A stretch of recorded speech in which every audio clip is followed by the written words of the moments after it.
Φανταστήκατε ποτέ μια πόλη όπου όλα είναι μικροσκοπικά? Μια πόλη με μικρόφουρνο, μικροσχολείο, μικρομάρκετ,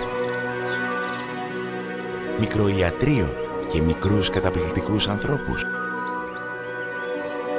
Λοιπόν, κάπου μακριά μέσα στο καταπράσινο δάσος, αυτή η φανταστική πόλη υπάρχει και τη λένε Μικρόπολη.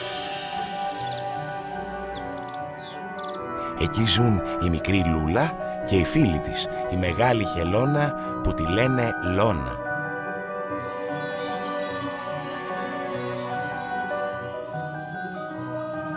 Σας καλωσορίζουμε στη Μικρόπολη.